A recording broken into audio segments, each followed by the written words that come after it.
Hi, good evening, everybody. Thank you for joining in. And today we are very blessed to have two very eminent personalities with us. So one, I'll start with Mr. Manu Awasthi, who is actually our CEO and founder. And we are blessed to have him today. Along with him, we have Mr. Kalpen Parekh, who is a stalwart in the industry. And I have been very lucky to work with him also. So, as the times are very kind of exciting, and we are seeing new highs which are being built on back of various events. So this makes a lot of sense to actually have this kind of a discussion which is going to be between Mr. Manu Avasthi and Mr. Kalpen Parekh to get an overall view. So thank you so much for joining in, and over to Mr. Manu Avasthi and Mr. Parekh.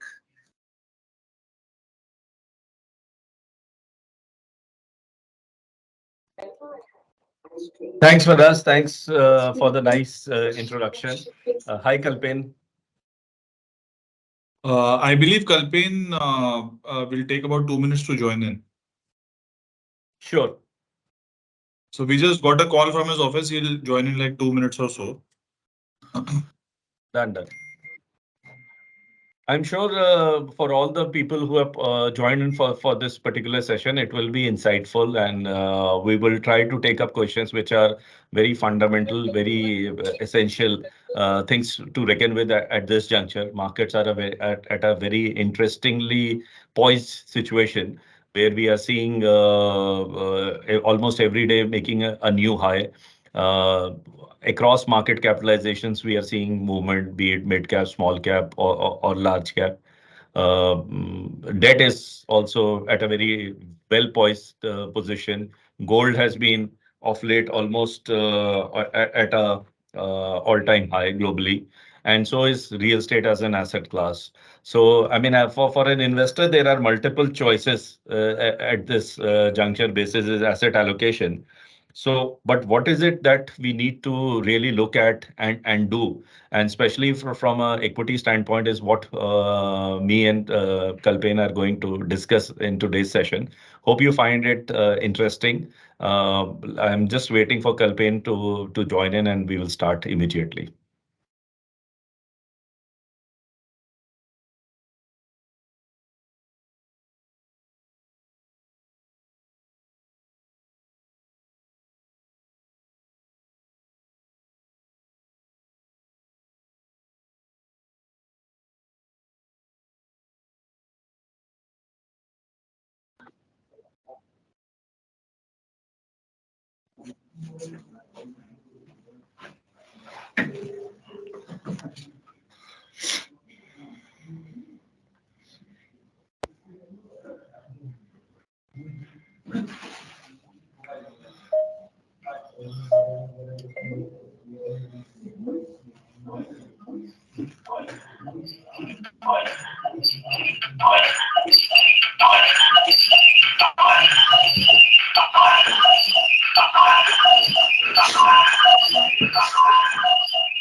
Hello.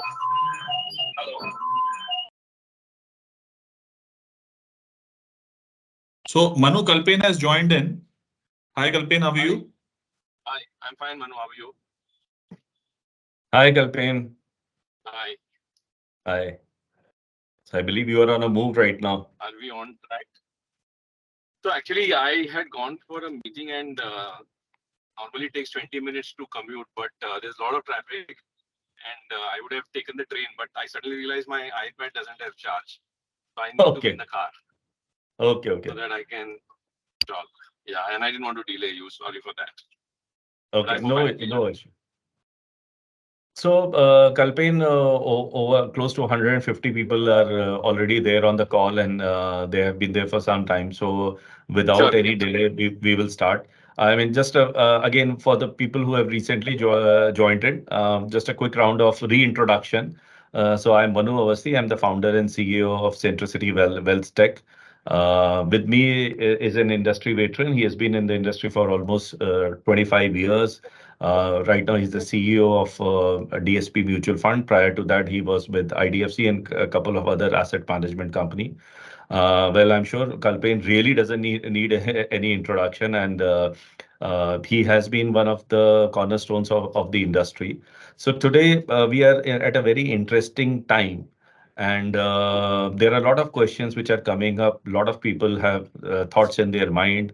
By and large, because we got a sense of what the doubts or the question or the clarity people are seeking.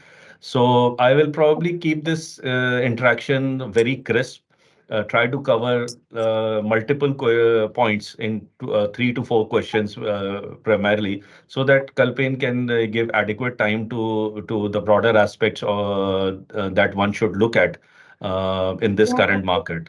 So, I mean, first question which instinctively comes to mind, Kalpen, is market at an all-time high. Uh, and this is a moment of celebration also because markets are high, people have made very decent money. But what is the way forward? And especially, uh, should stay sideways? Should one invest in the market, not invest in the market is something which is debated and discussed every day, and all our partners, they have the same conversation with their clients. So would like to gain some insights with your experience of seeing multiple cycles in the market, multiple time. You have seen highs, I have seen highs in the market. So how to really navigate through in this kind of an environment? Great. So it's a very common question. And I would just let request me everyone also, else to please be on mute because it will create disturbance for others. Yeah, please. okay. So while markets are at an all-time high, there are two other things also which are at an all-time high right now. One is the profit pool of corporate India. That is also at an all-time high. So in that context, markets being all-time high should not surprise or worry us, because ultimately the price of the market is a reflection of the profitability of the country or the companies of India, and the profitability of the companies of India also is at an all-time high number. So as long as both are trending together, we should not worry too much. The second thing, which is all-time high, let me ask all of you, any guesses what else is at an all-time high today? It is your and my age. Our age is also at an all-time high. It is at an all-time high every day. But do we wake up in the morning and say, "Acha, aaj hum all-time high pe aa gaye in our age now? What should we do in life?" We don't do that. So this whole concept of all-time high is overrated, overstated, over-debated, and is actually a distraction from the long-term journey, because I joined this industry in 1998. 25 years I have crossed. 25 into 365 days. So, roughly around whatever number of days you can figure out. There was no single day when there was no anxiety about what will happen in the future. Every day there are some data points which are about anxiety and worry. Something can go wrong, and there are some data points which are always positive in every economy, in every market. But if we react to these data points, it always will distract us from our long-term objective of compounding. Now, the second point I want to highlight is that it is also equally true that if markets are at an all-time high with high valuations, that can be a moment of reflection where we should evaluate our portfolios. So if more than markets or the price of the market, price of Nifty, price of Sensex, price which is NAV of mutual funds, ये all time high पे हो या ना हो, उससे ज्यादा important है क्या हमारा valuation जो है, जो मार्केट के टेम्परेचर को चेक करता है कि क्या ये मार्केट रिस्की हुआ है या मॉडरेट रिस्क पे है, वो वैल्यूएशन का पैरामीटर है. तो जो वैल्यूएशन का पैरामीटर है, जब ये ऑल टाइम हाई पे जाता है, प्राइस टू अर्निंग नॉर्मली 23 से 25 के आसपास आता है. आज की तारीख में हम 20-21 पे है. लॉन्ग टर्म एवरेज 17 का है. तो हम वैल्यूएशन पे ऑल टाइम हाई पे नहीं है, बट हम सस्ते भी नहीं है. तो इसी वजह से from a practical point of view, today if an investor wants to, आपके कोई इन्वेस्टर को अगर थोड़ा पैसा निकालना है अपने कोई गोल को मीट करने के लिए, उसको अगर घर खरीदना है, उसको अगर फॉरेन ट्रिप पे जाना है, उसको अगर अपने बच्चों का इस साल एजुकेशन फंड करना है, तो इस पॉइंट का जो ऑल टाइम हाई है उससे थोड़ा प्रॉफिट निकाल के आप अपने खर्चे में यूज कर सकते हो. आपके पास अगर लोन है और वो लोन 9% के रेट पे सर्विस हो रही है, तो बेहतर है कि आप थोड़ा प्रॉफिट बुक करके उस लोन को रीपे कर दो. 2 साल पहले मार्केट यही भाव पे था. मार्केट 2 साल में सिर्फ 4% ऊपर गया है। निफ्टी का जो CAGR है पिछले 2 साल में, 2018 अक्टूबर 2020 sorry, October 2021 is when the market hit its first all-time high of this cycle. तब से आज तक सिर्फ 5.5-6% का रिटर्न निफ्टी का बना है, which is less than even fixed income. I had to buy a house. मेरे पास 2 चॉइस थे, लोन लेके घर खरीदूं या अपने जो सबसे अच्छे परफॉर्मिंग म्यूचुअल फंड्स थे उससे थोड़ा प्रॉफिट बुक करके घर खरीदूं। मैंने दूसरा डिसीजन लिया दैट अगर वैल्यूएशन ऑल टाइम, और उस टाइम पे अपने बाजार का वैल्यूएशन 26-27 का था, तो बिजनेस साइकिल हाई पे था, वैल्यूएशन भी ऑल टाइम हाई पे था, और इसलिए वहां से I took out some profits to buy my house. So अभी इन्वेस्टर के लेवल पे क्या करना है वो हर इन्वेस्टर के लिए अलग अलग आपका सोल्यूशन होना चाहिए, depending on the need of that investor. उसके पोर्टफोलियो में ओवरऑल एलोकेशन क्या है। अगर ओवरवेट इक्विटी पे हो तो थोड़ा वेट को नॉर्मलाइज कर लीजिए। अगर अंडरवेट इक्विटी पे हो तो ऑल टाइम हाई का कोई कनेक्शन नहीं है, then it is still a good time to keep adding more to equity. So portfolio action आपके हर इन्वेस्टर के नीड के हिसाब से यूनिक होगा, बट मेरे पॉइंट ऑफ व्यू से ये no doubt all time high पे है, बट थोड़ा बहुत ऑल टाइम हाई जस्टिफाइड है, क्योंकि दुनिया भर में बहुत कम इकोनॉमीज 6 या 7% से ग्रो हो रही है। बहुत कम कंपनीज दुनिया भर में 15% या 13% के रेट से अपने प्रॉफिट को ग्रो कर रही है। बहुत कम देशों में कंपनीज है जिनका रिटर्न ऑन इक्विटी 15 से 20% के बीच में है, जो आज की तारीख में इंडिया में वो साइकिल हमारे फेवर में है। तो इस ऑल टाइम हाई से डरने की जरूरत नहीं है, इस ऑल टाइम हाई का एडवांटेज उठाने की जरूरत है कि जहां जहां हमारे पोर्टफोलियो का एसेट एलोकेशन एक्सट्रीम हो गया है तो उसे थोड़ा नॉर्मलाइज कर लीजिए by adding little bit of fixed income, और जस्ट एक नॉच नीचे मूव कर लीजिए। अगर पूरा इक्विटी में हो और उससे अगर आपको बैलेंस फंड में आना है, अगर उस क्लाइंट का एक्सपोजर एक्सैजरेट हुआ है, बट अगर एसेट एलोकेशन आपका 50-50 होना है और 50-50 पे ही है तो कोई जरूरत नहीं है कुछ एक्शन लेने की। तो ये मेरा रिस्पॉन्स है आपके सवाल पे। I just want to add one last point. अभी मैं 2 दिन पहले HDFC बैंक में उनकी बहुत ही सीनियर टीम से मिला था, और ऐसे ही किसी ने पूछा कि मार्केट अगर ऑल टाइम हाई पे है, तो उनके जो CEO है, और HDFC बैंक आप सबको पता है कि इंडिया की सबसे आइकॉनिक बैंक है, दुनिया की सबसे प्रॉफिटेबल मोस्ट रिस्पेक्टेड बैंक है, 25 साल से बैंकिंग के बिजनेस में है, 25 साल से 20% से अपने प्रॉफिट को ग्रो किया है, और बहुत ही रिस्पेक्टेड बैंक है। तो उनके CEO ने ये बोला कि जब जब मार्केट ऑल टाइम हाई पे आता है या मेरा स्टॉक ऑल टाइम हाई पे आता है, हमारे काम करने के नजरिए में या अप्रोच में कोई फर्क नहीं होता है। हम फिर सुबह उठ के फिर सुबह आके हम बैंकिंग का बिजनेस चलाते हैं, दिन रात जो मेहनत करनी है वो मेहनत करते हैं। सेम चीज रिलायंस का मैनेजमेंट करता है, इन्फोसिस का मैनेजमेंट करता है, DSP का मैनेजमेंट करता है, सेंट्रिसिटी का मैनेजमेंट करता है। तो हमारा बिजनेस जो है वो चलता रहेगा, हमारी प्रॉफिटेबिलिटी का जो डायरेक्शन है वो चलता रहेगा। तो इसीलिए ये मैं एग्जांपल सिर्फ ये देने के लिए कोशिश कर रहा हूँ कि मार्केट भले ऑल टाइम हाई पे हो, बिजनेसेस अपना काम जब तक करते रहेंगी, बिजनेसेस जब तक अपने एग्जीक्यूशन को बरकरार रखेगी और अच्छी तरह से आगे बढ़ाते रहेगी, हमें ऑल टाइम हाई से ज्यादा डिफ्लेक्ट होने की जरूरत नहीं है या घबराने की जरूरत है।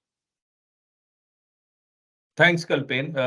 इनफैक्ट जो कल्पेन ने आप लोगों से बात करी उसमें 2 पॉइंट्स मेरे भी दिमाग में आए ऐड करने के लिए। एक हमारे ही सेंट्रिसिटी में एक कलीग हैं, जब पहले जो मार्केट 20,000 हिट करा था तो उन्होंने सब ने मैसेज ये भेजा था हम लोग इंटरनल ग्रुप में कि market has hit all time high. तो उस एक जेंटलमैन ने जो हमारी कंपनी में उन्होंने एक मैसेज भेजा, market is at all time low. वो एक मैसेज था, और फिर उसके बाद एक मैसेज 2 सेकंड बाद आया, if you look at the market from a 20-year perspective it is at a all time लो।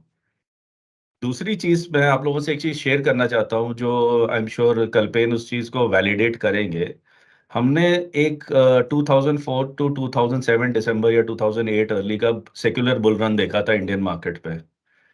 उस बुल रन में ये डिस्कशन, बिकॉज फ्रॉम 4-4,500 का मार्केट टू 22,000 का मार्केट, हम शायद हर 6 महीने में ये चीज डिस्कस करते थे। और जिन लोगों ने मार्केट को बहुत ज्यादा आउटस्मार्ट करने की कोशिश करी थी वो उस मार्केट में जो है पैसा नहीं बना पाए थे। एंड आज तक शायद इंडिया की मार्केट में उससे better face of making money has never come. Somewhere with my experience also, I can say that let's not be very pessimistic or very cautious. You never know, even at this high, we are getting into that kind of a phase because India overall is doing very, very well. And जो point कल्पेन ने आप लोगों को बोला कि profitability pool बढ़ रहा है, क्योंकि आप एक चीज देखिए 17,000 करोड़ की एसआईपी बुक बन गई है, आपके इंश्योरेंस का पैसा, एफआईआई इंडिया मार्केट पे कोई इम्पैक्ट नहीं, तब उस 2004 से 2008 की रैली तो एफआईआई के पैसे पे थी, यहाँ तो डोमेस्टिक पैसा है। अगर मार्केट में करेक्शन भी हुआ, ये बहुत मुश्किल लगता है कि बहुत ही डीप करेक्शन होगा, थोड़ा बहुत प्रॉफिट बुकिंग इधर उधर होगा 4% 5%, बट बाय एंड लार्ज चीजें ठीक लग रही है। तो ये मेरे दो पॉइंट्स थे कि अगर थोड़ा सा लॉन्गर टर्म व्यू लेंगे तो मार्केट बिल्कुल भी एक्सपेंसिव नहीं है और ऑल टाइम हाई का कोई मतलब नहीं है। दूसरा, you never know, we are in a best phase of the market और शायद यहाँ से बहुत ही सरप्राइजिंग रिजल्ट्स हमको मार्केट में दिखे। बट कल्पेन, आपने बहुत ही इंटरेस्टिंग बात एक बोली कि आप थोड़ा सा पैसा अपना प्रॉफिट बुक कर सकते हैं अगर आप ओवरवेट इक्विटी है। एक जिनका स्मॉल पूल ऑफ कैपिटल होता है, उनके लिए प्रॉफिट बुकिंग करके किसी एक्सपेंस में डालना या उसमें कुछ बहुत ज्यादा वो मीनिंगफुल नहीं होता है। तो आपके हिसाब से जो है, विद इन म्यूचुअल फंड कौन सी ऐसी स्ट्रेटेजीज हो सकती हैं जो आपको वो रीबैलेंसिंग का मौका दे विदाउट टाइमिंग द मार्केट, या इवन एट करंट जंक्चर जिनको स्लोली मार्केट में एंटर करना या फर्स्ट टाइम इन्वेस्टर को इस टाइम एंटर करना है। किस थोड़ा सा अगर आप अपना पर्सपेक्टिव शेयर करें कि इस लेवल पे अगर किसी को एंटर करना है या उसका पूल छोटा है कि वो बहुत ज्यादा कोई 50-60 हजार 70,000 का प्रॉफिट बुक करके कोई बहुत मीनिंगफुल चेंज नहीं आएगा, तो क्या ऑप्शंस इन्वेस्टर्स के सामने आइडियली सूटेबल होते हैं? सो इसके लिए ना मनु, मैं खुद का पर्सनल एग्जांपल देता हूँ बिकॉज रियल है। कल ही मुझे बहुत ही इचिंग हो रहा था अपने उंगलियों में कि अपनी डीएसपी की मोबाइल ऐप खोल के मेरे दो फंड जो बहुत ही ऑल टाइम हाई एनएवी पे थोड़ा बहुत प्रॉफिट बुक कर लूं। बिकॉज दिन भर मैं जब आप सबसे बातें करता हूँ ऑल टाइम हाई, थोड़ा डर, दिन रात यही जब बातें होती है तो कभी कभी कुछ करने का आप मन कर देता है। तो मैंने सोचा कि अगर मैं ये प्रॉफिट बुक कर भी लूं तो 10% टैक्स भरना पड़ेगा, और जो टैक्स मैं इस साल भरूंगा उस टैक्स पे तो अगले 50-25 साल का कंपाउंडिंग चला गया मेरा, because that money has gone to the government, it's not in my hand. So दो चीजों को ध्यान में रखना जरूरी है कि जब जब हम प्रॉफिट बुक करते हैं तो उस प्रॉफिट का जो फ्यूचर उस प्रॉफिट में हम टैक्स भरेंगे, और उस टैक्स का जो लॉस ऑफ कंपाउंडिंग, ये भी एक बहुत बड़ा अमाउंट होता है। और इसीलिए बेहतर है कि आपने जो पॉइंट बोला बहुत इंपॉर्टेंट है, क्या ऐसी कौन सी स्ट्रेटेजीज आप यूज कर सकते हो जहां फंड अपने आप प्रॉफिट बुकिंग कर ले लेकिन उसका टैक्स आपको ना भरना पड़े और वो पैसा आप ही के एनएवी के अंदर पड़ा रहे। तो मेरे हिसाब से जो कैटेगरी है मल्टी एसेट फंड्स की या हाइब्रिड फंड्स की, जैसे बैलेंस फंड जो हुआ करते थे पुराने जमाने के, जिसको इक्विटी एंड बॉन्ड फंड बोलते हैं, जिसमें 75% इक्विटी है और 25 रुपया डेट में है। तो आज की तारीख में अगर डेट में भी 8 से 8.5% का रिटर्न बन रहा है, अगर इंटरेस्ट रेट नीचे जाएंगे तो 9-10% रिटर्न शायद बॉन्ड्स में भी बन जाएगा। तो इस पोर्टफोलियो में 25 रुपया इक्विटी के बजाय डेट में है जो 10% देगा, और मान लो इक्विटी ने अगले साइकिल में 12% रिटर्न दिया तो सिर्फ 2% कम कमाओगे आप। तो 25% पे 2% कम is only 0.5% loss. Worst case अगर आपको डी रिस्क करना है तो पहला पॉइंट तो यह है कि अगर पैसे की जरूरत नहीं है, एसेट एलोकेशन ठीक ठाक है, तो कुछ मत करो, बिकॉज ये टाइम है एसेट बिल्ड करने का। और 1-2 साल अगर बीच में रिटर्न नहीं भी आया तो कोई बात नहीं, क्योंकि अल्टीमेटली मार्केट अगर नीचे भी जाता है तो हम इसमें वापस एंटर नहीं कर पाते। टाइमिंग आउट बहुत आसान है, टाइमिंग इन बहुत मुश्किल है। ट्रेन में एंटर करना हमेशा मुश्किल होता है बिकॉज वो गलत टाइम पे हम निकल जाते हैं और फिर वापस नहीं आ सकते। तो पहला रूल ये है कि कुछ मत करो। दूसरा रूल अगर कुछ करना भी है, नया पैसा लगाना भी है, तो शायद अपना जो मल्टी एसेट फंड है जिसमें 60-70% इक्विटी में होता है, Indian equity, global equity, 15-20% bonds में होगा, 15-20% कमोडिटीज में या प्रेशियस मेटल्स में होगा। पिछले 1 महीने में गोल्ड ने ही 15% का रिटर्न दे दिया है, बिकॉज जब जब यूएस के इंटरेस्ट रेट नीचे जाते हैं तो रियल रेट कम होता है तो गोल्ड का प्राइस ऊपर जाता है। गोल्ड ने पिछले 10 साल में डॉलर में ऑलमोस्ट 0 रिटर्न दिया है। तो हर आपके पास वेहिकल्स बहुत सारे हैं म्यूचुअल फंड के जरिए एक्सपोजर लेने के लिए, जो आपके कंपाउंडिंग को चालू रखेंगे। तो आपको अगर पैसे की जरूरत नहीं है तो ट्रेन से बाहर मत निकलिए, कंपाउंडिंग को चालू रखिए। वेहिकल अलग हो सकता है, तो नया नया पैसा लगाना है और ऑल टाइम हाई से अगर थोड़ी घबराहट हो रही है तो जो हाइब्रिड फंड्स है 75-25 वाले, multi asset allocation funds, again जिसमें आपको इक्विटी आपको टैक्सेशन का भी एडवांटेज मिलता है. तो you can learn some of these ideas and still participate for that set of investors जिनको नया पैसा लगाने में डर लग रहा है. लेकिन एक बात मैं आपको बताऊंगा कि अगर टाइम होराइजन 10, 15, 20 साल का है और वो होना चाहिए, अगर रियल वेल्थ क्रिएशन करना है, अगर आपको सीरियस इन्वेस्टर बनना है, तो ये 1, 2, 3 साल में क्या होता है वो डिस्कशन का कोई मायना नहीं है. ये डिस्कशन मैं खुद को खुश कर लेता हूँ कि आज मैंने अपने दिन में 2 एक्स्ट्रा कॉल कर लिए, बात कर ली. But long term wealth creation 10-20 साल डटे रहने से बनता है, इन्वेस्टेड रहने से बनता है. और 10 साल बाद, 20 साल बाद जो अच्छी कंपनीज के प्राइसेस होंगे, they still will be 100 times higher than where they are today. अगर आज हमारा सबसे पुराना फंड है फ्लेक्सी कैप फंड, 97 में लॉन्च हुआ था, 26 साल की हिस्ट्री है, 26 साल में 20% CAGR रिटर्न दिया है, 100 गुना एनएवी बढ़ी है. अगले 26 साल में शायद 100 गुना नहीं, 50-60 गुना एनएवी बढ़ेगी, बट एनएवी ऊपर ही होगी. और ये एग्जांपल इसलिए दे रहा हूँ क्योंकि इतना, और हमारे जैसे बहुत सारे फंड्स हैं जिन्होंने 100-150 गुना एनएवी बढ़ाई है. लेकिन आपको और एक इंपॉर्टेंट स्टेटिस्टिक्स देना चाहता हूँ कि हमारे फ्लेक्सी कैप फंड में 26 इन्वेस्टर नहीं है जिन्होंने 100 गुना एनएवी का फायदा उठाया, क्योंकि वो भी हर 3 साल में ट्रेन से उतरते गए. हर 3 साल में जब म्यूचुअल फंड इंडस्ट्री ने इस टॉपिक पे डिबेट किया, ऑल टाइम हाई अब क्या करे, तो एक स्टिमुलस मिलता है हमें एक्ट करने का, और हम अननेसेसरीली हमारे पैसे के कंपाउंडिंग को तोड़ देते हैं. We become enemy of our compounding. तो और मुझे भी होता है ये करना, जैसे मैंने बताया कल भी मेरा मन हो रहा था कि कुछ कर लेता हूँ, और शायद करने से अगर एनएवी 5-10% गिरेगी तो मुझे अच्छा भी लगेगा कि मैंने टाइमिंग कर लिया, बट वापस एंट्री मिलती नहीं है. तो इसीलिए पकड़ के आप, अगर पैसे की जरूरत नहीं है, just don't look at it, keep adding money, and if at all you are very afraid for new money, start with a 75-25 product. Great. And in fact इसी चीज को जो कल्पेन एक्सप्लेन कर रहे थे, मार्केट में बोला जाता है कि time in the market is more important then timing the market. और ये अच्छा कल्पेन, इस जंक्शन में एक तो एग्जिस्टिंग सेट ऑफ इन्वेस्टर्स होते हैं जिनके लिए हमने बात कर ली.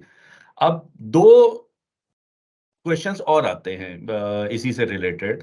अब काफी लोग, क्योंकि मार्केट में यूफोरिया देखा है, मार्केट में अच्छा रनअप देखा है, जब मार्केट अच्छी होती है सब आपके फ्रेंड सर्कल में सब लोग बात करते हैं, भाई मैंने 10% रिटर्न बनाया, 20% रिटर्न बनाया. तो that also brings in new investors to the market, first time investors जो हमेशा शाय अवे रहते हैं. उनके लिए एक ये बड़ा ही क्रिटिकल जंक्चर होता है, क्योंकि एग्जिस्टिंग तो रीबैलेंस कर सकता है, मल्टी एसेट फंड में जा सकता है. तो 2 चीजें बड़ी इंपॉर्टेंट सामने निकल कर आती हैं, और वो एक डिफिकल्ट क्वेश्चन होता है कि मैं भी कई बार कई नए इन्वेस्टर्स के साथ इस क्वेश्चन में फंस जाता हूँ कि 2 चीजें आप मुझे बताइए कि मैं एसआईपी कर रहा था, मैंने कभी लमसम नहीं किया है, तो कि मैं क्या एसआईपी बंद कर दूं और मैं लमसम डालूं? क्योंकि अगर मैंने लमसम डाला होता आज से 2 साल पहले तो मेरा इतना रिटर्न बन गया होता. तो एक क्वेश्चन एराइज होता है कि एसआईपी का क्या करें, पहला. दूसरा, वही इन्वेस्टर अगर मान लीजिए फ्रेश इन्वेस्टर है, फर्स्ट टाइम इन्वेस्टर है, 35-40 ईयर्स की एज है, नहीं किया है कभी लाइफ में, और लोगों ने ये बताया है कि शेयर बाजार में पैसा डूब जाता है, तो उसके लिए क्या right approach at this level होना चाहिए आपके एक्सपीरियंस से? देखिए, पहले तो जब कोई एसआईपी करता है ना, एसआईपी एक तरीका है इन्वेस्ट करने का, एक डिसिप्लिन है, और मेरा ये मानना है कि सबसे बेहतर long term risk adjusted return सिर्फ प्रोसेस और डिसिप्लिन से बनता है, हीरोइज्म से नहीं बनता है. 2008 से 2014 ऐसा फेज था जब मार्केट का रिटर्न 0 था, क्योंकि 2008 के बाद 50% का करेक्शन हुआ और फिर 100% से मार्केट ऊपर गया, but 100 becoming 50 and 50 becoming 100, you are still at zero base, you have not grown your capital. और फिर उसके बाद 3 साल तक मार्केट कहीं नहीं गया, 5 साल का बाजार का रिटर्न 0 था. लेकिन जिस इन्वेस्टर ने इस 5 साल में एसेट एलोकेशन किया, उसका 7.5% रिटर्न बना टैक्स फ्री. और जिस इन्वेस्टर ने एसआईपी के जरिए इन्वेस्ट किया, उसका 8.5 से 10% रिटर्न बना एक्टिव फंड में, बिकॉज ऑफ एसआईपी. क्योंकि जब वो बाजार 50% गिरा तो नीचे के भाव पे बहुत ज्यादा यूनिट्स खरीदे, और फिर से जब वो बाजार ऊपर आया तो जो ज्यादा यूनिट्स थे उसको एनएवी का ग्रोथ मिल गया. तो एसआईपी से क्या होता है, स्पेशली अगर आप मार्केट ऑल टाइम हाई पे होता है और मान लो अगले 2-3 साल में वॉलेटिलिटी ज्यादा होगी, पहले या तो एनएवी गिरेगी या एनएवी साइडवेज रहेगी, तो आपका यूनिट अक्यूमुलेशन की स्पीड बढ़ जाएगी. तो in first phase for a new investor, this are beautiful times to start an SIP, क्योंकि आप पहले फेज में यूनिट्स खरीद, your units will rise faster, and in the second phase when the NAV rises, that's when your AUM will rise faster. So मेरा ये मानना है कि अगर बाजार जब ऊपर होता है तो सबसे बेहतर तरीका इन्वेस्ट करने का प्रोसेस को अपनाना है, और दो प्रोसेस जो टाइम टेस्टेड है दुनिया के हर मार्केट में, इंडिया हो, जापान हो, चाइना हो, Europe, US, Pakistan, Turkey, we have looked at bad countries, we have looked at good countries. खराब कंट्री में भी जहां जहां एसेट एलोकेशन लोगों ने किया है, ऑल टाइम हाई से अगले 5 या 10 साल में एसेट एलोकेशन का return has been very attractive. और अगर एसआईपी की है तो उसका भी रिटर्न काफी अट्रैक्टिव है, क्योंकि अगर आपको लगता है आगे चल के थोड़ी मंदी होने वाली है या थोड़ा कंसोलिडेशन होने वाला है, तो एसेट एलोकेशन और एसआईपी के लिए सबसे बेहतर माहौल है. एसेट एलोकेशन और एसआईपी का आप कब नहीं करेगा? जब वन वे मार्केट ऊपर चलता रहेगा, क्योंकि आपने पैसा लगाया, नेक्स्ट मंथ मार्केट ऊपर गया, आपने फिर से लगाया लेकिन कम यूनिट्स मिले, मार्केट फिर से ऊपर गया, कम यूनिट्स मिले, और फिर जब बाजार गिरेगा तो आपका ओवरऑल एक्सपीरियंस खराब रहेगा. तो अगर आपको लगता है कि मार्केट ऑल टाइम हाई पे और कंसोलिडेट हो रही है और आपको बहुत पैसा नहीं लगाना है, asset allocation is the best model. क्योंकि कुछ पैसा 20, 30, 40% जब जो डेट में रहेगा उसमें भी 8 से 9% से अपना मीटर आगे बढ़ रहा है. आपका पोर्टफोलियो 8-9% से आगे बढ़ रहा है हर साल, और फिर उस दौरान अगर मार्केट थोड़ा नीचे आया तो उसी पैसे से आप ज्यादा यूनिट्स खरीद रहे हो. तो एक एग्जांपल देता हूं कि वॉरेन बफेट के जो गुरु थे, उन्होंने एक बहुत पावरफुल लाइन जो मैंने 2008 में पढ़ी, और मुझे लगा कि आई विश ये लाइन मैंने 10 साल पहले पढ़ी होती, बिकॉज 10 साल जो नॉलेज से मैं काम कर रहा था वो पूरा उल्टा हो गया नॉलेज. उन्होंने लिखा कि आप अगर और ये अमेरिकन कॉन्टेक्स्ट में लिखा था उन्होंने, कि आप अगर hamburger, see Americans like hamburgers, like Mumbaiites will like vada pav, US के लिए hamburger is their day to day item of food. तो उन्होंने लिखा था कि आपको अगर हर दिन हैमबर्गर कंज्यूम करना है तो आपके लिए पोटैटो की प्राइसेस और ब्रेड की प्राइसेस ऊपर जाए तो अच्छा हो या नीचे जाए तो अच्छा हो. तो जब ये लाइन पढ़ी मैंने, तब मुझे समझ आया कि अगर मैं नया investor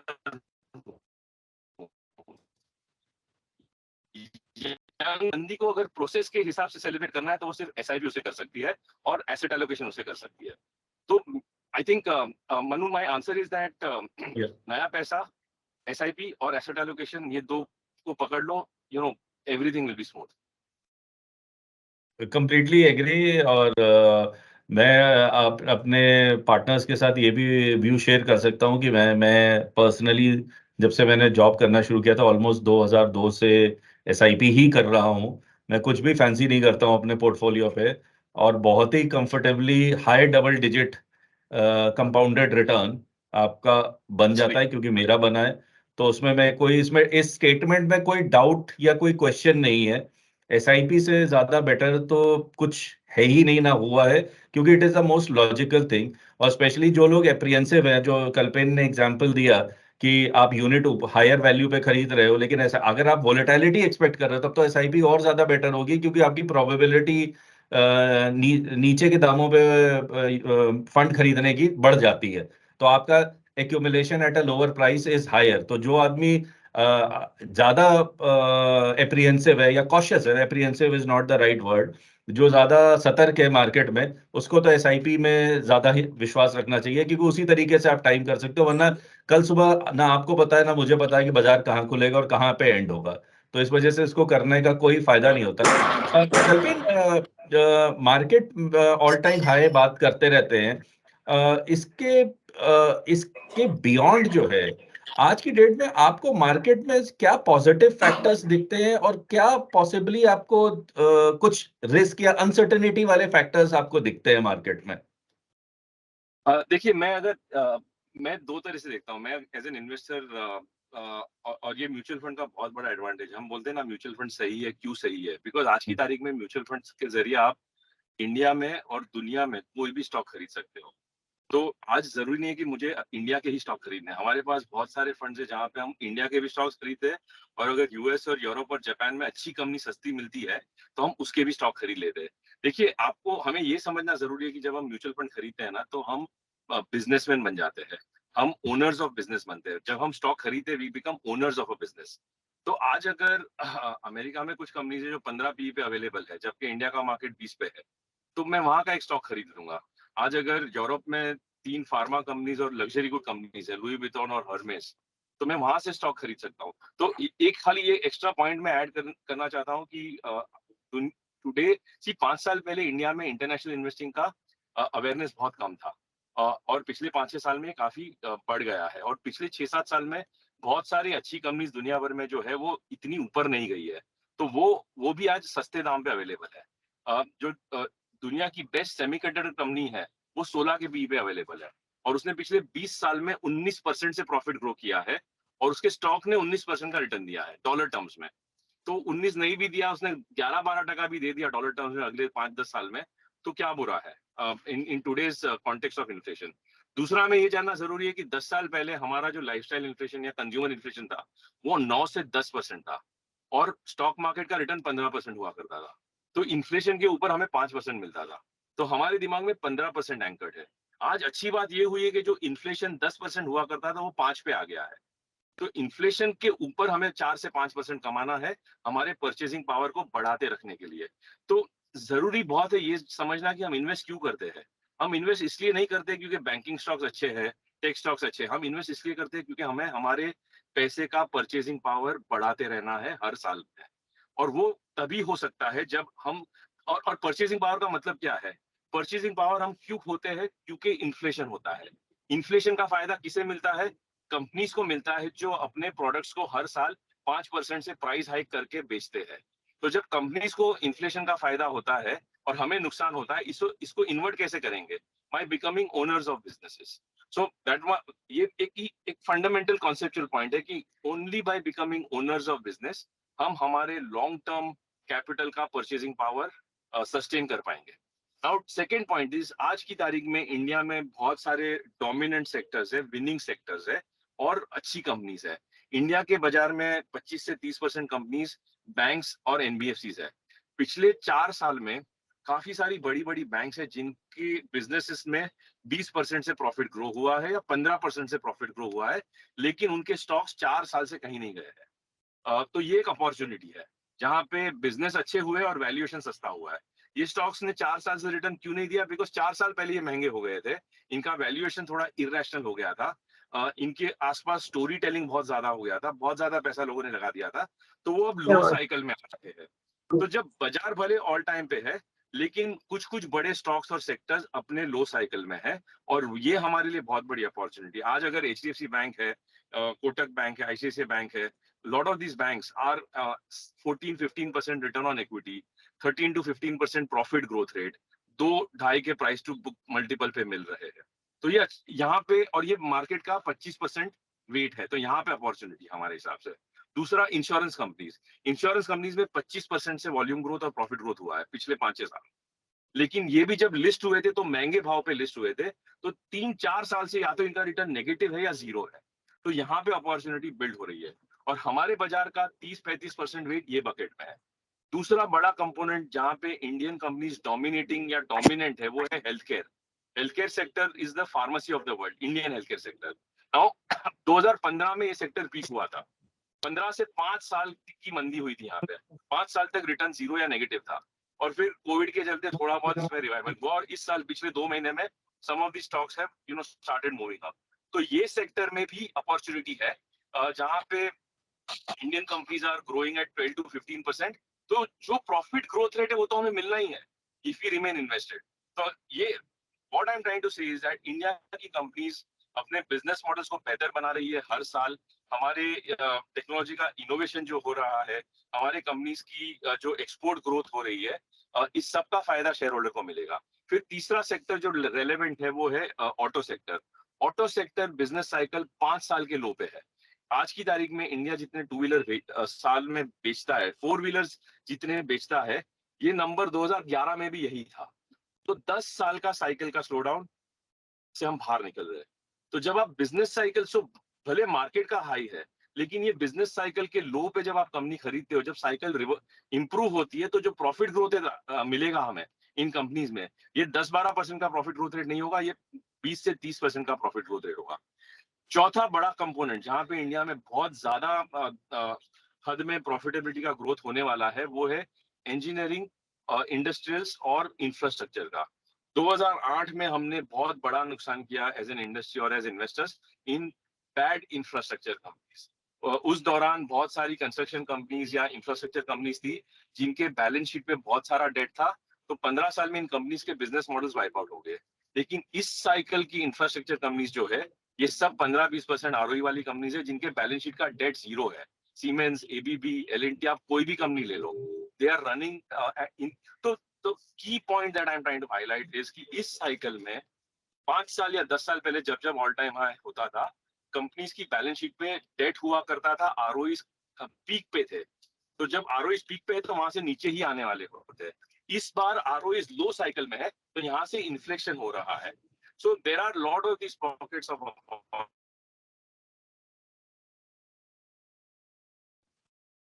date to equity ratio जो 1:1 हुआ करता था वो 0.3 पे आ गया है। 0.3 is the debt to equity ratio. तो कंपनीज की बैलेंस शीट की हालत भी सुधर रही है।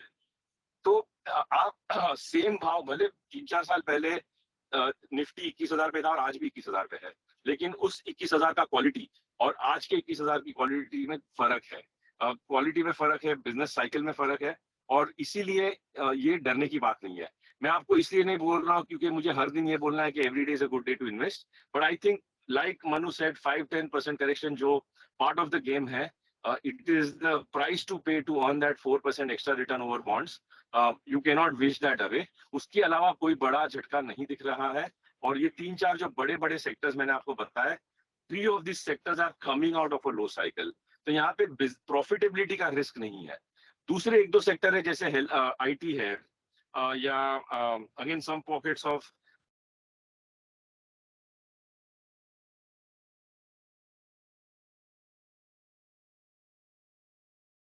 शायद 2-3 साल का रिटर्न इनका जीरो हो। तो पूरे बाजार में जो 500-600 इन्वेस्टमेंट वर्दी स्टॉक्स है उसमें से हमें 40-50 स्टॉक्स ही ढूंढने हैं जिनकी बिजनेस साइकिल लो में है और जिनका वैल्यूएशन बहुत महंगा नहीं है, और उतनी अपॉर्चुनिटीज हमें दिख रही है पोर्टफोलियो में बनाने के लिए। Great.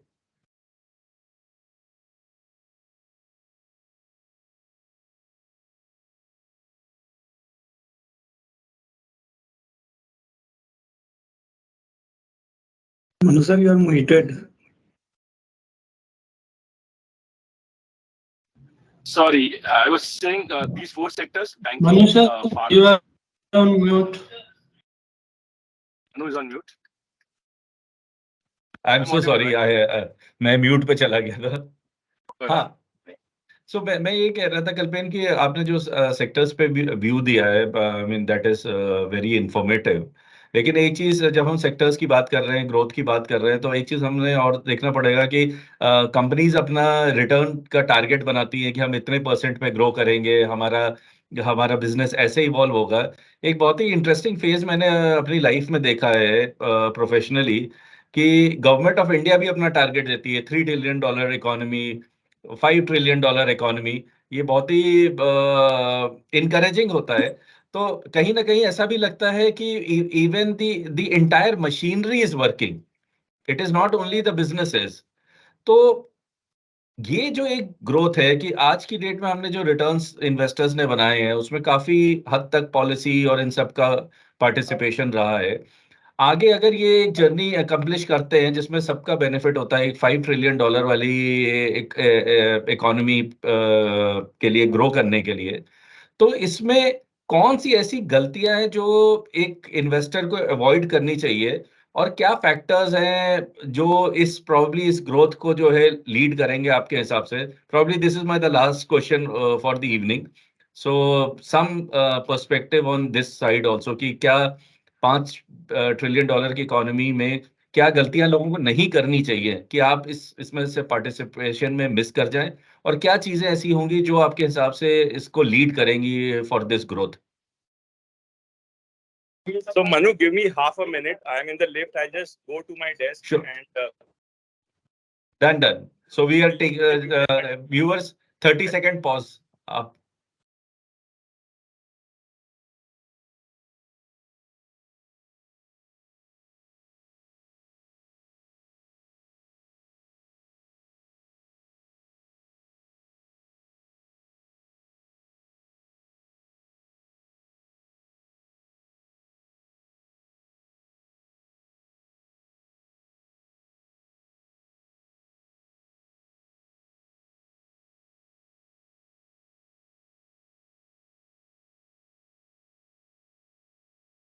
Hello, am I audible? Yes, Mr. Parekh. Okay. So, Yes, Manu, Kalpen. आपने जो बात की ना कि गवर्नमेंट का फोकस है, पॉलिसी एनवायरनमेंट कंड्यूसिव है, तो ये बहुत हेल्प करता है मैक्रो पॉइंट ऑफ व्यू से। आप देखेंगे कि पिछले 10-12 साल में अगर इंडिया का प्रॉफिट ग्रोथ रेट 12% हुआ है, लेकिन अगर करेंसी 3-4% से डेप्रिशिएट होती है, तो जो फॉरेन इन्वेस्टर है उसका रिटर्न उतना कम हो जाता है, और उसकी वजह से फॉरेन इन्वेस्टर्स के फ्लोज इम्पैक्ट होते हैं, फ्लोज कम डाउन। जब फ्लोज इम्पैक्ट होता है तो ऑटोमेटिकली रिटर्न्स भी नीचे आ जाता है। By having a very stable policy framework, what this government has ensured is that the capital of foreigners is better respected, and their capital earns a reasonable rate of return. They don't have to worry about currency depreciation. So that's the first point I want to say, that stable policies ensure that FIIs don't have to worry about currency depreciation. Now, normally long term में हमारी currency 4 से 5% से हर साल नीचे जाती थी, but पिछले कुछ सालों से वो उसका रन रेट 2-2.5% का हो गया है, तो वो एक एडवांटेज होता है पॉलिसी का। लेकिन the mistakes that we should avoid, I think बहुत अच्छा सवाल है आपका कि जब एनवायरमेंट पॉजिटिव होता है तो वी गेट कैरिड अवे। हमें लगता है कि ये वन साइडेड डायरेक्शन रहेगा, वन साइडेड कंटिन्यू होगा। तो पॉलिसी मेकिंग फेवरेबल है, प्रॉफिटेबिलिटी अच्छी है, दुनिया भर में स्लो डाउन है, लेकिन India still continues to grow. ये अगर आपको पता है, मुझे पता है, तो ये बाजार को भी पता है, इसीलिए भाव में आ गया है। इसे हम बोलते हैं कि all the good news is in the price. तो जब all the good news is in the price, हमें ये इंश्योर करना है कि कोई any disappointment can lead to sharp correction, because ये बाजार प्राइस टू परफेक्शन है। This market is priced in such a way that it is like Sachin or Virat Kohli have to now go and score a century. Even if they do 98 runs, the audience will be disappointed. तो बाजार price to perfection है, तो हमें as investor hero नहीं बनना है by taking extra risk जो हम झेल नहीं पाएंगे। This is the most important time जब हमें डिसिप्लिन ज्यादा रखना है। एक अच्छी कहावत है जो इन्वेस्टमेंट के वाइज मैन ने कही है कि जब जब बाजार में भाव ऊपर जाता है तब तब बाजार का रिस्क भी बढ़ता है, और अगर बाजार का रिस्क बढ़ रहा है तो as investors we should not increase undue risk in our portfolio. हमें हमारे पोर्टफोलियो में जो बैलेंस, डिसिप्लिन और एसेट एलोकेशन मेंटेन करना है उससे हमको डिविएट नहीं करना चाहिए। तो ये पहला पॉइंट है। दूसरा, ये ऐसा फेज है जब हम इन्वेस्ट करेंगे, बहुत सारे इन्वेस्टर पास्ट रिटर्न को देख के इन्वेस्ट कर रहे हैं और पास्ट रिटर्न को एक्सपेक्ट कर रहे हैं। पिछले 3 से 4 साल में अगर स्मॉल कैप फंड्स का रिटर्न 30 से 40% आया है, तो ये उस इन्वेस्टर को मिला है जिसने उस दौरान पैसा लगाया था जब last 1 year return was down 50%। 2020 में 1 साल का रिटर्न नेगेटिव था, जिसने उस दौरान हिम्मत करके पैसा लगाया उसने 30% का रिटर्न आगे 3 साल में कमाया है। जो आदमी पिछले 3 साल का 30% रिटर्न देके इन्वेस्ट करेगा उसको 30% नहीं मिलने वाला है, वो किसी और का पास का रिटर्न है। तो 2 गलती हमें नहीं करनी है। रिटर्न एक्सपेक्टेशन जो पिछले 3 साल में आया है वो नहीं होना चाहिए। मेरे हिसाब से 10 से 12% का फेयर रिटर्न एक्सपेक्टेशन होना चाहिए। दुनिया भर में 50 से 60 साल की जहां लंबी हिस्ट्री है मार्केट की, फाइनल जो रिटर्न आता है वो इन्फ्लेशन के ऊपर 4 से 5% का रिटर्न आता है। Normally real rate of return equity market में 4 से 6% का होता है अपने इन्फ्लेशन के ऊपर। तो अगर इंडिया का इन्फ्लेशन 5% होगा तो हमारा रिटर्न 9 से 11% या 10 से 11% होना चाहिए लॉन्ग टर्म में। अगर हमारा इन्फ्लेशन 8% होगा तो हमारे स्टॉक मार्केट का रिटर्न रफली 13 to 15% हो सकता है। तो रिटर्न एक्सपेक्टेशन को रीजनेबल रखिए, पास्ट परफॉर्मेंस को चेस मत कीजिए, बिकॉज पास्ट परफॉर्मेंस को अगर हम चेस करेंगे तो एक्चुअली हम रिस्क को चेस करेंगे, रिटर्न्स को चेस नहीं करेंगे। रिटर्न चले जाएंगे और रिस्क हमारे पोर्टफोलियो में आ जाएगा। दूसरा, अपने जो एडवाइस जो आपको मिलती है सेंट्रिसिटी की टीम से जो एडवाइस मिलती है जिसमें डिसिप्लिन है, एसेट एलोकेशन है, चॉइस ऑफ फंड्स है, उसमें कॉम्प्रोमाइज मत कीजिए। बिकॉज इस दरमियान काफी सारे स्टॉक से जो डिजर्विंग नहीं है वो भी 30, 40, 50, 100% से ऊपर गए हैं। मुझे पता है कुछ कंपनीज ऐसी है जिनका प्रॉफिट पिछले 3 साल में 1 रुपये से आगे नहीं बढ़ा है। प्रॉफिट उधर ही है जो 3 साल पहले था, 2 साल या 1 साल पहले था, लेकिन स्टॉक प्राइस 100 से 200% ऊपर है। और अगर हम सिर्फ प्राइस परफॉर्मेंस को चेस करेंगे और अगर क्वालिटी ऑफ बिजनेस इंफीरियर होगा तो फिर से हम 2008, 9, 10 में जो एक वॉश आउट हुआ था पुअर कंपनीज में उनकी स्टॉक प्राइस का, वो सेम वॉश आउट आपके पोर्टफोलियो में भी हो सकता है। So in summary, don't chase past returns, don't chase poor quality portfolios. These are the two risks that we should not take. Thank you. In fact, even I am feeling very informed after your pointers, Kalpen. एक चीज मैं last में add करना चाहूंगा कि एक term use करा जाता है, lazy investing.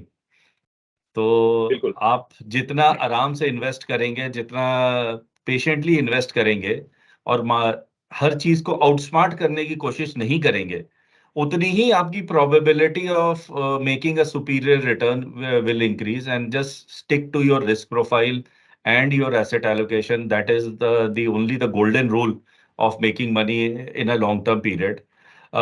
Thank you, Kalpen. मेरे questions एक तरीके से सारे पूरे हो चुके हैं. I'm handing over this discussion to Anuj and Faraz. Any closing remark from both of you? Any questions which you have heard from the audience? Please take it up with Kalpen.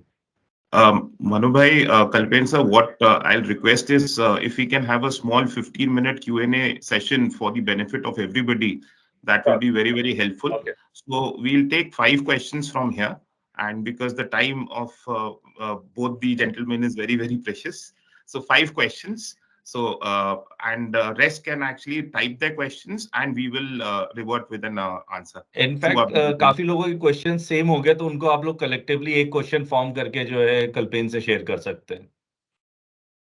So Anuj, if Yes, you can just Mr. open up for... Yeah, sure.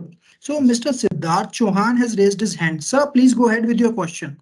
Mr. Siddharth, please unmute yourself and you can ask the question. Yeah, thank you so much.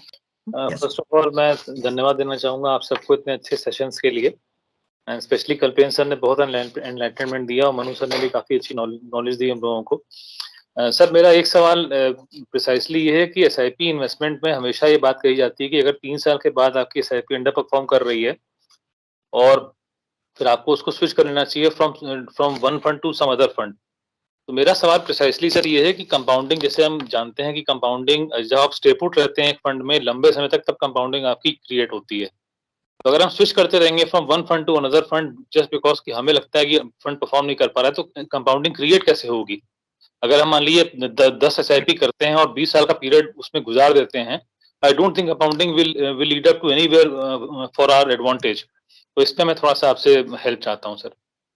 अभी आप लोगों को शायद मुंबई की geography पता नहीं है. मैं एक उस पार्ट में था, उस सबब में था जो 30-35 मिनट दूर था मेरे ऑफिस से, और मैं बहुत घाई में था बिकॉज मुझे आप सबसे बात करनी थी. मेरे पास 3 चॉइस थे कि अपनी कार में बैठ के, वो 38 मिनट्स दिखा रहा था मुझे. दूसरा ऑप्शन था कि मैं पहले 4 करके फिर मेट्रो स्टेशन से ट्रेन ले लूं और फिर नीचे उतर के फिर से 4 मिनट का वॉक करके अपने ऑफिस आ जाओ. तो वो मेथड मुझे 32 मिनट, 37 और 32 लॉजिकली आई शुड हैव. और मैंने पहले कोशिश की कि मैंने मेट्रो की टिकट भी बुक कर ली अपने मोबाइल पे, लेकिन फिर वहां पे सडनली ट्रैफिक आ गया और वो 4 मिनट के बजाय वो 7-8 मिनट हो गई. और फिर मैंने सोचा कि अगर मैं ऊपर गया और ट्रेन मिस हो गई तो और डिले हो सकता है. तो I could have, my instinct was to constantly keep changing कि गाड़ी से उतर के ट्रेन में चले जाओ, फिर ट्रेन से उतर के कार में आ जाओ या ऑटो ले लूं. बट फिर मैंने सोचा ये सब करने से अच्छा है मैं अपनी गाड़ी में बैठा रहूंगा. मेरे मोबाइल पे कनेक्टिविटी मिल गई.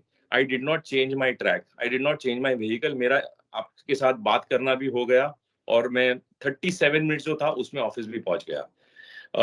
हम जब काफी टाइम देखते हैं कि 4 लेन हाईवे पे अपनी कार चलाते हैं तो हमारी लेन में कभी कभी क्राउडिंग स्लो हो जाता है और बाजू वाली लेन हमें लगता है कि ये आगे जा रही है, तो हम ड्राइवर को बोलते हैं आप यहाँ आ जाओ, और जैसे वो यहाँ आता है ना तो ये वाली लेन आगे चलती है.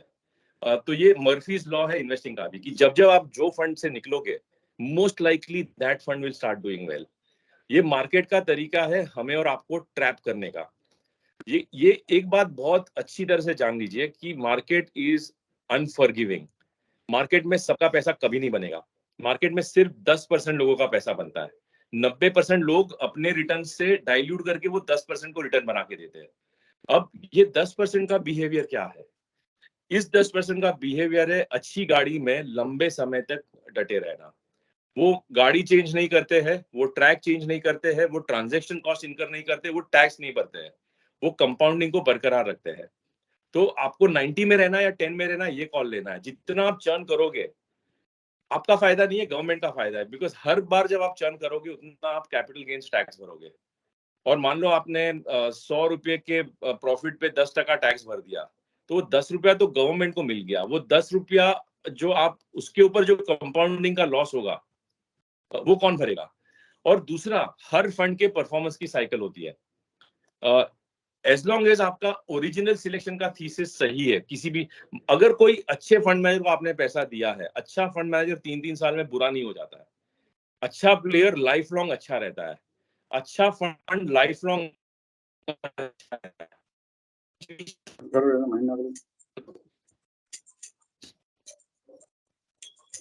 बट तो पहले तो सर वॉइस आपकी चली गई। इस सही फंड को चूज करने की, जितना आप चर्न करोगे उतना आपके रिटर्न में नुकसान है। और ये टाइम टेस्टेड डेटा है पूरे दुनिया का, 60-70 साल का, कि फंड परफॉर्मेंस के भी साइकिल्स होते हैं। बेस्ट परफॉर्मिंग फंड अगले साइकिल का वर्स्ट परफॉर्मिंग होता है, और वर्स्ट परफॉर्मिंग अगले साइकिल का बेस्ट भी हो जाता है। तो आपको क्या मालूम कि आपके निकलने के बाद अगर वो अच्छा करना शुरू कर दिया? How do you know that? So before you take any action, first ask this question that are you confident ये फंड अच्छा करेगा, आपके निकलने के बाद चेंज नहीं करेगा? How do you know that? So if you do not know, do not take unnecessary action. Lastly, बहुत अच्छी कहावत है कि वो जो साबुन का टुकड़ा होता है, वो जितने हाथ चेंज करता है ना, वो उतना पतला होते जाता है। Activity is the enemy of returns. बहुत बढ़िया। जितनी आप एक्टिविटी करोगे, एक्टिविटी जितनी करोगे हमारा फायदा है। आप चर्न करोगे कि कोई और टैक्स भरेगा, आप चर्न करोगे हमें हमारी इनकम मिलेगी। मैं तो बोलता हूँ डीएसपी के पास 100 रुपए में पूरी इंडस्ट्री का 100 रुपए, हमारे पास सिर्फ 3 रुपया है, 97 हमारे पास नहीं है। तो मैं तो बोलूंगा कि आप प्लीज चर्न करिए और डीएसपी के फंड में डालिए। लेकिन फिर भी churn is bad for the health of your money. Please do not churn. Thank you very much sir for this. एक पॉइंट बस इसमें ये भी ऐड करना चाहूंगा कि 3 साल बाद अगर एक फंड ने नहीं करा है, आपने 2 और फंड जो पैसा डाल दिया, उसकी क्या प्रोबेबिलिटी है कि वो फंड अच्छा करेगा अगले 3 साल में? बिल्कुल सर, बिल्कुल सर, यही सर एडवाइस मैं अपने क्लाइंट को देता हूँ सेम क्वेश्चन के ऊपर। तो I just wanted to reconfirm my answer from you. नहीं सर, यही है कि फंड मैनेजर और फंड हाउस पे भरोसा रखिए, बाकी they are specialist, they know their job better than all of us.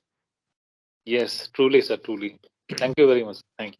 Thank you, Siddharth sir, for asking the question. So we have another hand raised from Seema ma'am. Yes, Seema ma'am, you can go ahead with your question. So please unmute yourself and ask your question. Yeah, good evening, sir.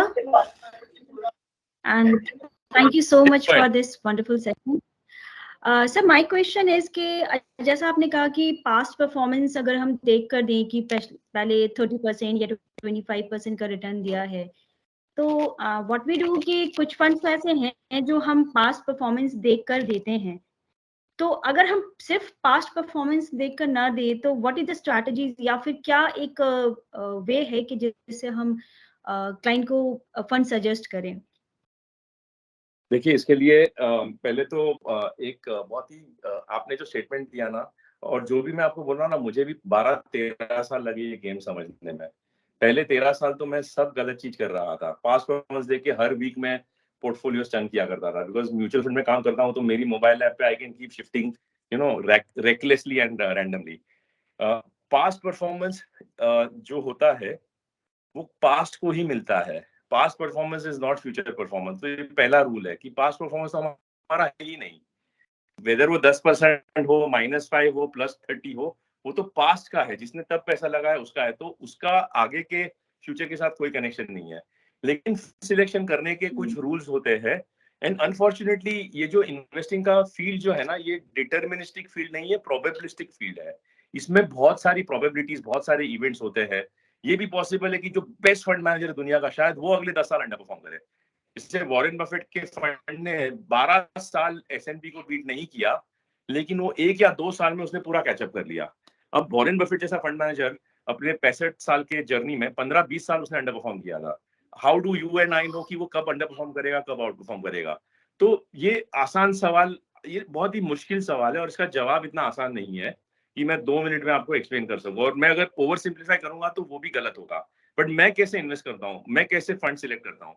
मैंने 25 साल में बहुत सारे fund managers की styles को देखा है, समझा है, मैंने उनके इंटरव्यूज लिए हैं, मैंने उनके इंटरव्यूज पढ़े हैं, मैंने उनकी सोच को पोर्टफोलियो में कैसे कन्वर्ट होता है वो भी देखा है।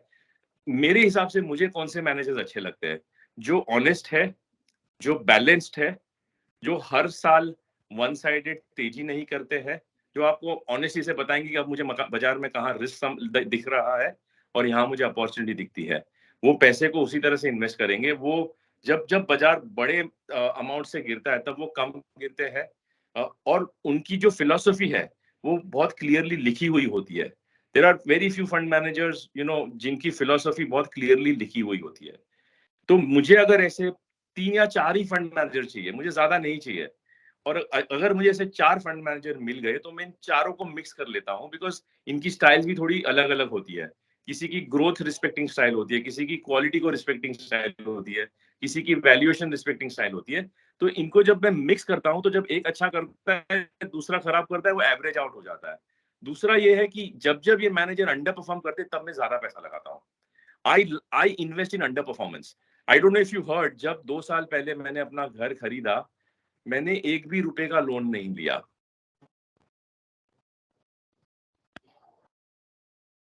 मैंने पूरा का मेरे घर को फंड किया, और मेरे वो पूरे के पूरे मेरे DSP के फंड्स है। तो you will be surprised to know कि मैंने जो फंड से रिडीम किए पैसे, it was the best performing fund. So my template is कि आप काउंटर सिक्लिकल बनो, कि जो फंड बहुत ही एक साइकिल का बेस्ट परफॉर्मिंग फंड हो जाता है, वो शायद अगले 1-2 साल में वो अंडर परफॉर्म भी कर सकता है। तो मैंने थोड़ा पैसा वहां से ज्यादातर निकाल दिया। और so all I am saying is a good fund manager with well written philosophy, well articulated philosophy, who is balanced, who is honest, who will guide in a very pragmatic and balanced way. And if he is underperforming, still better, because आप उसकी style में ahead of time enter कर रहे हो। और उसके बाद at least give a 5-7 year period to a fund manager. Anything less than that is very random. दूसरा, जो हम कभी-कभी क्या होता है ना कि कोई फंड मैनेजर जिसने पहले, दूसरे, तीसरे, चौथे साल में बहुत अच्छा परफॉर्मेंस किया है और 5वें साल में उसका नसीब खराब हुआ या उसका एग्जीक्यूशन खराब हुआ और बहुत खराब परफॉर्मेंस आया, तो वो 1 साल की वजह से उसका 3 साल 5 साल का डेटा भी खराब हो जाता है। अब 99% पार्टनर या एडवाइजर्स को ये न्यूआंस पता नहीं होता है कि ये अंडर परफॉर्मेंस इस 1 साल की वजह से है या कंसिस्टेंट है। तो ये सब समझने में थोड़ा आपको टाइम इन्वेस्ट करना पड़ेगा, थोड़ा आपको टाइम लगेगा। फिर आपको ये पूछना जरूरी है कि क्या ये फंड मैनेजर अपना पूरा का पूरा पैसा अपने फंड में लगाता है, या वो आपका पैसा फंड में लगाने के लिए बोलता है और खुद का पैसा स्टॉक्स में लगा रहा है, डायरेक्ट स्टॉक्स में। तो स्किन इन द गेम कितना है, सोल इन द गेम कितना है। And here, I think the team that Manu has built, and I have seen the software he has built, he had come and presented, the way they analyze, उनका खुद का जो centricity की team का 2 decade का experience है, इन्होंने fund manager के साथ इंटरेक्ट किया है, इन्होंने इनकी स्टाइल्स को समझा है, सीखा है, तो इनका खुद का एक क्यूरेटेड लिस्ट बनता होगा। That can be a good starting point for you to study how to choose funds. So I don't know सीमा, मैंने आपको ज्यादा कंफ्यूज किया या क्लैरिटी दिया, बट मेरा तरीका फंड सिलेक्शन का पूरे मार्केट से थोड़ा उल्टा है और हटके है, और मेरे लिए ये बहुत काम आया है। Thank you so much. नहीं, कंफ्यूजन नहीं, एक्चुअली इट इज ट्रू। अभी इसके पहले भी मैं कोई एक सेशन सुन रही थी, वहां पे भी ये चीज तो बताई वहां पे कि चूज फ्यू फंड्स और फंड मैनेजर्स, उनके स्ट्रैटेजीज, उनके काम करने का और स्टॉक्स में क्या पोर्शन है, क्या प्रोपोर्शनेट है, वो सेलेक्ट करके और उसके अकॉर्डिंगली अगर हम करें तो। But yes, it will take time to study that, और एक बार अगर हम उस चीज को वर्कआउट कर ले तो it is easy. Thank you so much for Thank you, Seema ma'am, for asking the question. So, Mr. Satish has a question. Yes, Mr. Satish, you can unmute yourself and ask your question. Mr. Satish Srivastava. Yeah. Hi. Good evening. Good evening, Kalpen sir. So first of all, I would tell you that I'm your biggest fan because I keep listening to you. I keep following you. Whatever you say, we mark it as a word of wisdom. And now I come up with my question that I want to ask. Recently, we have seen कि 100 रुपए में से 30 रुपए SIP book की जा रही है small cap में। तो अगर 17,000 करोड़ की अपनी SIP बुक हो गई है तो लगभग इसमें 30-35% स्मॉल मिड कैप की तरफ 40% पकड़ लेते स्मॉल मिड कैप की तरफ आ रहा है। So how do you see as a fund house, आप किस तरह से हाउ वुड यू इंश्योर कि ओवरलैपिंग ना हो, because I am giving money month on month. So if I take an example कि मैं तो आज भी कर रहा हूं, मैं 1 साल बाद भी करता रहूंगा and this will keep growing. तो एक चीज की कैसे ओवरलैपिंग से आप हमें सेफगार्ड करोगे। दूसरी चीज, we are seeing massive opportunity that हमारे पास FII का पैसा, बहुत बड़ा पैसा आना है। तो अगर ये इन्फ्लोस जैसा कि ऑन पेपर दिख रहा है, इफ इट कम्स अराउंड तो that majorly comes into large cap. तो लार्ज कैप में भी अगर पकड़ूं तो वो निफ्टी 50 में भी कहीं ना कहीं स्क्वीड हो जाते हैं कुछ स्टॉक्स में, दे लाइक HDFCs और रिलायंस और सम अदर सेक्टोरल स्टॉक्स जहां पे वो बड़ा इन्वेस्ट करते हैं। तो मेरे लिए अभी लार्ज कैप में बहुत अच्छी अपॉर्चुनिटी बनती है लमसम के लिए और SIP के लिए। डू यू सी कि मैं आज भी स्मॉल मिड कैप की तरफ देखूं, कंटिन्यू रहूं, उतना ही भरोसा दिखाऊं जैसा मैंने आज 3-4 साल से करता आया हूं, वही कंटिन्यू रखूं? First of all, Satish, thanks for nice words for me. So it increases my responsibility to give you honest answers and not answers which you like to hear. देखिए, पैसा मार्केट कैप से नहीं बनता है।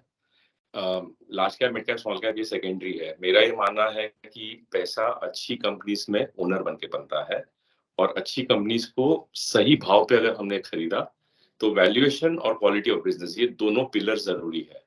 Generally long term में ये सबसे best formula है पैसा बनाने का। बीच बीच में जब फ्लो बढ़ जाते हैं, जैसे पिछले 2-3 साल में हुआ है, तब फंडामेंटल से दूर होके भी स्टॉक प्राइस ऊपर जा सकते हैं। और ये फंडामेंटल से जो डिस्टेंस बनता है, ये स्मॉल कैप में बनने का चांस ज्यादा है, क्योंकि स्मॉल कैप कंपनीज में नॉर्मली जो अच्छी स्मॉल कैप कंपनीज होती है उसमें 50 से 60% ओनरशिप प्रोमोटर का ही होता है। अच्छी कंपनी वो होती है जहां प्रोमोटर अपनी कंपनी को डाइल्यूट नहीं करता, क्योंकि उसको खुद को भरोसा है अपने धंधे पे। तो इसका मतलब क्या हुआ कि उसका फ्री फ्लोट जो है ये कम होता है, और उस कम फ्री फ्लोट में जब बहुत ज्यादा पैसा आता है तो इम्पैक्ट कॉस्ट और जो प्राइस एप्रिसिएशन है वो इरेशनल हो जाता है। तो मेरा पर्सनल इन्वेस्टिंग का जो फॉर्मूला है वो ये है कि जनरली मैं market cap agnostic fund choose करता हूं, बिकॉज वो फिर फंड उसके हिसाब से large cap, mid cap, small cap depending on choice of companies allocate कर देता है। और मुझे टाइमिंग करने की जरूरत नहीं पड़ती है, बिकॉज जब जब मैं टाइम करूंगा मैं टैक्स भरूंगा। और मेरे लिए बहुत क्लियर है कि मैं 50, 60, 70 साल तक मेरा पोर्टफोलियो बना रहेगा, मेरे बाद मेरे बेटे को मिलेगा। सो मेरा पोर्टफोलियो परमानेंट पोर्टफोलियो, तो मुझे टैक्स नहीं भरना है। तो मेरा preference generally is to be in the middle through a multi cap और अ फ्लेक्सी कैप स्ट्रेटेजी। मुझे स्मॉल कैप में जब जब इन्वेस्ट करना होता है तो मैं मंदी के लिए रुकता हूँ। हर 4-5 साल में एक 20-25% का जब करेक्शन होता है स्मॉल कैप में, तब अच्छे स्मॉल कैप आपको अच्छे भाव में मिलते हैं। जब इस तरह की तेजी होती है तो मेरा ये मानना है कि मैं पर्सनली स्मॉल कैप में सिर्फ SIP करूंगा, मैं लमसम नहीं लगाऊंगा। Long term average return of Indian equity market, हमारा जो रिटर्न ऑन इक्विटी है उसके पास आना चाहिए।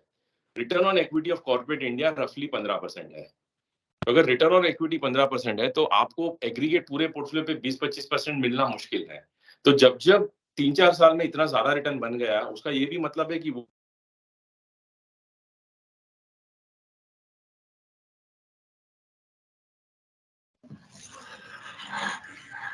Anuj, I think Kalpen sir has got dropped. Yes. So we are connecting him. Wait. Manu bhai, in case you want to add to this, as long as Kalpen sir is not there. No, actually, he was wonderfully in his flow and touching upon rightly. Again थोड़ा सा ये question मैं इसको दूसरे while Kalpen will come in and will continue with his perspective.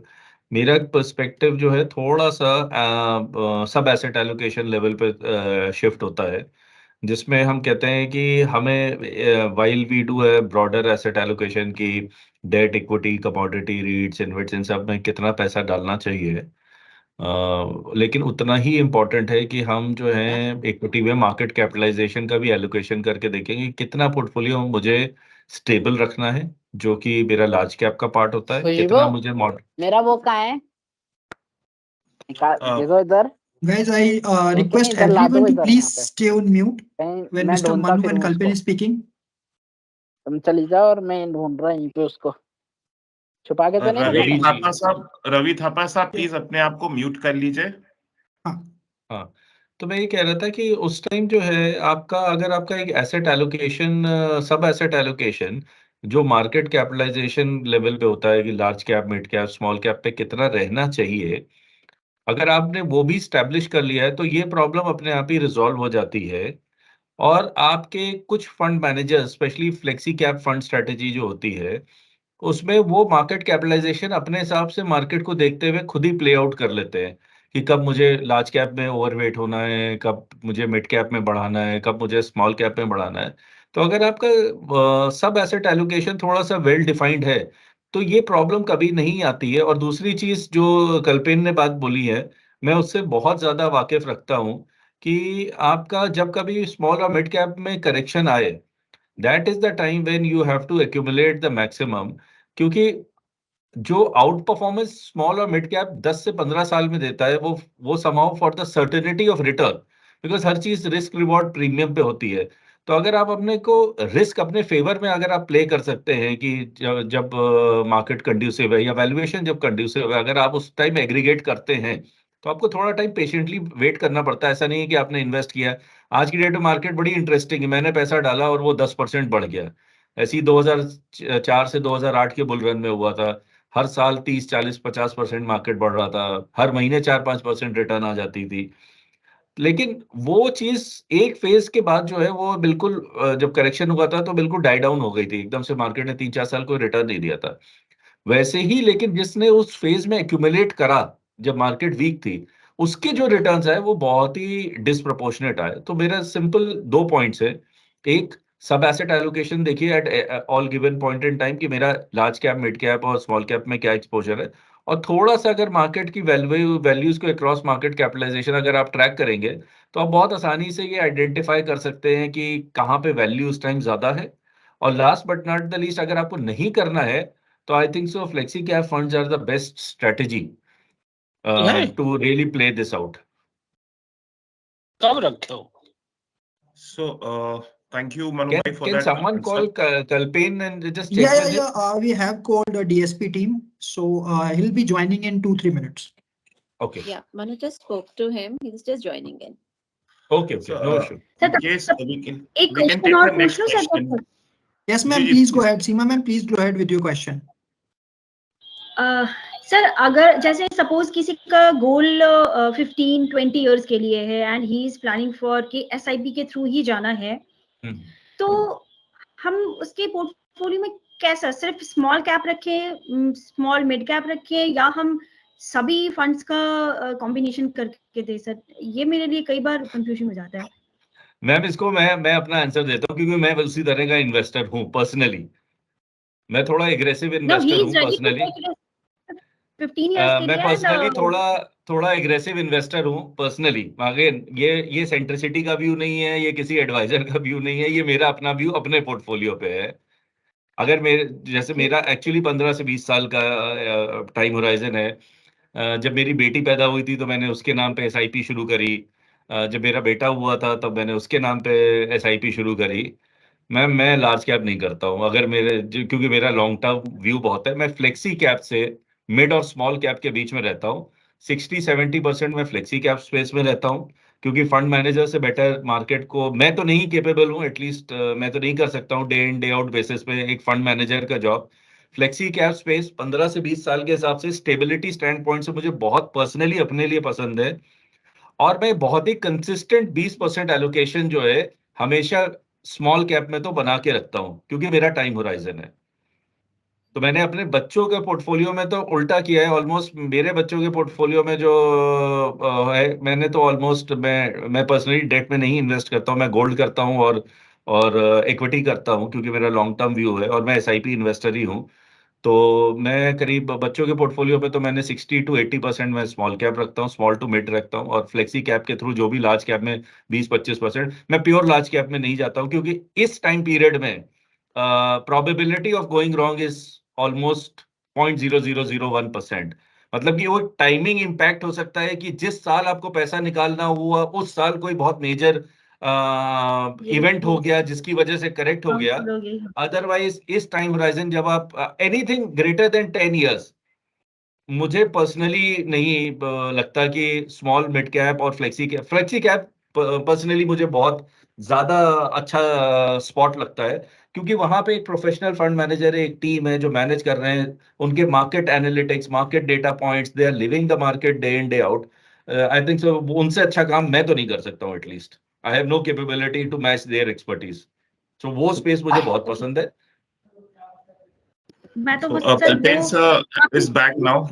So I guess Seema ma'am, if you can, thank you so much. yeah. Yes yes sir, yes sir. Anuj, let's Thank you take so the much. last question and then let's wrap it up. Tariq ji please अपना question पूछिए, mister Tariq. So my query is like, when is the correct time for portfolio review? Like when the market is high or when market is low? Both. When see review कब करना चाहिए? जब extra ordinary situation में आप हो। Morgan Housel की एक बहुत पॉपुलर किताब है, the psychology of money. He is one of the best personal finance authors in the world. उसने एक बहुत अच्छी चीज कही है कि इन्वेस्टिंग क्या है? Investing is like a long flight. Take off के टाइम पे थोड़ा एक्साइटमेंट होता है पहले 5-10 मिनट में, फिर 15 घंटे की, मतलब मुंबई से अगर यूएस जाना हो, और ये मैं उसने मुझे बताया था जब वो मुंबई आया था हमारे एक इवेंट के लिए, तो उसने बोला 16 घंटे की फ्लाइट की जर्नी है। तो ये 16 घंटे में पहले 5 मिनट जब फ्लाइट टेक ऑफ होती है थोड़ा एक्साइटमेंट होता है, बिकॉज आपको खिड़की के बाहर कुछ देखने मिलता है, तो you feel great about it. या थोड़ा टर्बुलेंस होगा तो यू विल फील स्कैर्ड। और आखिरी 5 मिनट में जब फ्लाइट यूएस में लैंड करेगी तब थोड़ा एक्साइटमेंट होगा कि चलो कुछ देखने मिला। बट बीच के जो 15 घंटे और 50 मिनट है तब आप कुछ नहीं कर सकते हो, तो आपको सिर्फ टीवी देखना है, म्यूजिक सुनना है, थोड़ा सो जाना है, थोड़ा खाना पीना कर लेना है। तो आपको अपनी फ्लाइट से अटेंशन हटा देना है। तो इन्वेस्टिंग में भी वही है कि जब हर 4-5 साल में बाजार में कोई एक्सट्रीम आता है, तेजी का एक्सट्रीम हो या मंदी का एक्सट्रीम हो, जब मंदी का एक्सट्रीम होगा तो पोर्टफोलियो में इक्विटी का वेट कम हो जाएगा और दूसरे एसेट क्लास का वेट बढ़ जाएगा, तो उस टाइम पे रिबैलेंस करना है। तेजी में इक्विटी का वेट ज्यादा हो जाएगा, उस टाइम पे एक बार रिविजिट करना है। रिव्यू आप साल में एक बार कीजिए। Review is like your health checkup. हर साल में एक बार जो हेल्थ चेकअप हमें करना होता है हमारे हेल्थ के लिए, तो रिव्यू आप करिए, बट जरूरी नहीं कि हर रिव्यू के बाद एक्शन होनी चाहिए। रिव्यू के बाद अगर एक्शन करने की जरूरत नहीं है तो just review and say yes, reviewed, all is well, move on to the next year. And the highest focus specially for customers should be to increase his salaries and savings rate and not activity rate in the portfolio. The highest focus for an advisor should be to increase the number of customers, not the number of actions in a portfolio. Again I said, हमारा सबसे बड़ा दुश्मन compounding के लिए हम खुद है और हमारी एक्टिविटी है। जितना हम एक्टिविटी से दूर रहेंगे उतना हमारे पोर्टफोलियो का कंपाउंडिंग होगा। ये गेम में जो बेस्ट फंड मैनेजर है वो DSP mutual fund, ICICI mutual fund, Nippon mutual fund, ये सबसे गलत लेसन सीखे हैं हम लोगों ने। कोई भी म्यूचुअल फंड या फंड मैनेजर हीरो नहीं है। सबसे बड़ा फंड मैनेजर जो है वो टाइम है, और आप टाइम की लैंग्वेज को सुनिए, टाइम के मैसेज को सुनिए। फंड मैनेजर का मैसेज, मुझे किसी ने बहुत अच्छी कुछ दिन पहले बाहर से इन्वेस्टर आया था हमारे यहाँ मिलने। ये इन्वेस्टर 80 साल से इन्वेस्ट कर रहा है दुनिया भर में, ग्लोबल इन्वेस्टर है, और हमारे फंड मैनेजर्स को इवैल्यूएट कर रहा था। और उसने बोला कि मुझे उसी तरह के फंड मैनेजर अच्छे लगते हैं जो इधर उधर की बातें ना करके अपने डिसिप्लिन के ऊपर बात करते हैं। तो summarising it, time is the biggest virtue in this game. जितना आप टाइम अपने पैसे को स्थिर रहने के लिए दोगे उतना वो ग्रो करेगा। ये इसमें बहुत आयरॉनिकल कमेंट मार रहा हूं मैं। पैसा जितना स्टेबल रहेगा उतना ग्रो करेगा। जितना उसमें आप एक्टिविटी करोगे उतना आप रिटर्न से उस एक्टिविटी को, वो एक्टिविटी आपके रिटर्न को खाते जाएगी। 1-1, 2-2% कम करते जाएगी और 25 साल में 2% extra return is huge. So stillness is the most important virtue in this business. So focus on activity on customers, not on activity. Kalpen sir, I'll also ask a question. I'll also take this opportunity Please. because यहाँ पे जितने भी client से हम लोग interact करते हैं या advisor से interact करते हैं, what generally we have seen is कि छोटे-छोटे portfolio में 20-20, 25-25, 30-30 funds हैं. So is it counterproductive or is that productive? मेरा ये मानना है, किसी ने बहुत अच्छा कहा है कि जब आपके पास 20-25 फंड होते तो नॉर्मली आप एक म्यूजियम चला रहे हो, तो आपको अगर म्यूजियम चलाने का शौक है तो कोई गलत बात नहीं है. It's fine to do that. Normally जब you have 20-30 funds in your portfolio, each fund will have lot of overlapping stocks. What you'll end up owning is पूरा इंडेक्स. आप एक इंडेक्स ओन कर रहे हो with a 2% cost, so then your return will be index -2. So आपके portfolio में एक thought process होना चाहिए, एक लॉजिक होना चाहिए. आज की तारीख में मेरे पोर्टफोलियो में अगर 5 ही फंड मैनेजर्स है तो मेरे पोर्टफोलियो में एवरेज है जिनको मैं मिक्स एंड मैच करता हूं with a certain thought process. So over diversifying is not good because fund itself is diversified in between 40, 50, 60 stocks. Today small and mid cap funds have 70, 80 stocks.